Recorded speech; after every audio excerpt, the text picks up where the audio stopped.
ಪಾಕಿಸ್ತಾನಕ್ಕೆ ಭಾರತದಿಂದ ವೈಮಾನಿಕ ದಾಳಿಯ ಭೀತಿ. ಪಾಕ್ ಗಡಿಯಲ್ಲಿ ಕಣ್ಗಾವಲು ಹೆಚ್ಚಳವನ್ನ ಮಾಡಿಕೊಂಡಿದ್ದಾರೆ. ಸಿಯಾಲ್ಕೋಟ್ ಸೆಕ್ಟರ್ ಬಳಿ ರಾಡಾರ್ ಅಳವಡಿಕೆಯನ್ನ ಮಾಡಿದೆ. ಅವ್ರು ಏನಾದರೂ ಮಾಡ್ಕೊಳ್ಳಿರಿ, ವೈಮಾನಿಕ ಚಲನವಲನಗಳ ಮೇಲೆ ನಿಗಾ ಇಟ್ಟಿದೆ ಪಾಕ್.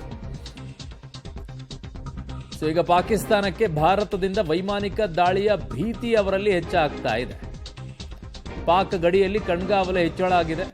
ಅವ್ರು ಎರಡೂ ರೀತಿಯಲ್ಲೂ ಮಾಡ್ಕೊಳ್ತಾರೆ. ಅವ್ರು ಏನು ಮಾಡಿಕೊಂಡ್ರು ಕೂಡ ಸಮಸ್ಯೆ ಇಲ್ಲ. ನಾವು ಹೆಂಗೆ ಹೊಡಿಬೇಕು ಹಂಗೆ ಹೊಡಿತೀವಿ, ಸ್ವಲ್ಪ ವೇಟ್ ಮಾಡಬೇಕು. ಸೊ ಮೊದಲನೇ ಸರ್ಜಿಕಲ್ ಸ್ಟ್ರೈಕ್ ಆದಾಗ ಘಟನೆ ನಡೆದ 11 ದಿನಕ್ಕೆ ಹೊಡೆದಿದ್ವಿ. ಎರಡನೇ ಘಟನೆ ಆದಾಗ ಏರ್ ಸ್ಟ್ರೈಕನ್ನು 12 ದಿನಗಳ ನಂತರ ಹೊಡೆದಿದ್ವಿ. ಈಗ 13 ದಿನಗಳ ನಂತರ ಅನ್ನುವಂಥ ಪ್ರಶ್ನೆ ಇದೆ. ಅಥವಾ ಅದಕ್ಕಿಂತಲೂ ಮುಂಚೆನೇನಾ, ಅಥವಾ ಕಾದು ಹೊಡಿತಾರಾ? ಒಟ್ಟಿನಲ್ಲಿ ಹೊಡೆಯೋದಂತೂ ಗ್ಯಾರಂಟಿ. ಹೆಂಗೆ ಹೊಡಿತಾರೆ ಅನ್ನೋದನ್ನು ಈಗ ಪ್ರಪಂಚವೇ ಇತ್ತ ತಿರುಗಿ ನೋಡ್ತಾ ಇದೆ. ಕಾರಣ ಭಾರತವೂ ಕೂಡ ಹೇಳಿದೆ, ಪ್ರಧಾನಿಗಳು ಹೇಳಿದ್ದಾರೆ, ಇನ್ನೊಂದು ಸಲ ನೆನಪಲ್ಲಿ ಇಟ್ಕೊಳ್ಬೇಕು, ಆ ರೀತಿಯಾಗಿ ಹೊಡಿತೀವಿ ಅಂತ ಹೇಳಿ. ಜೊತೆಗೆ ಅದಕ್ಕೆ ಬೆಂಬಲ ಕೊಟ್ಟವ್ರನ್ನೂ ಹೊಡಿತೀವಿ ಅಂತ ಹೇಳಿದಾರಲ್ಲ, ಅದು ಪಾಕಿಸ್ತಾನಕ್ಕೆ ಒಂಥರ ಪುಕ್ಕು ಪುಕ್ಕು ಪುಕ್ಕು ಅಂತಿದೆ. ಬರೀ ಈ ಥರ ಮಾಡಿದವ್ರನ್ನ ಹುಡುಕಿ ಹೊಡಿತೀವಿ ಅಂದಿದ್ರೆ ಪಾಕಿಸ್ತಾನಕ್ಕೆ ಟೆನ್ಷನ್ ಇರ್ತಿರ್ಲಿಲ್ಲ. ಬೆಂಬಲ ಕೊಟ್ಟವ್ರಿಗೆ ಹೊಡಿತೀವಿ ಅಂದ ತಕ್ಷಣ ಪಾಕಿಸ್ತಾನಕ್ಕೆ ಪುಕ್ಕು ಪುಕ್ಕು ಪುಕ್ಕು ಪುಕ್ಕು ಶುರು ಆಗೋಯ್ತು. ಸೊ ಅದಕ್ಕೆ ಈಗ ಅವ್ರಿಗೆ ಭಯ. ಎಲ್ಲ ಕಡೆನೂ ಅಲರ್ಟ್ ಆಗಿದ್ದಾರೆ.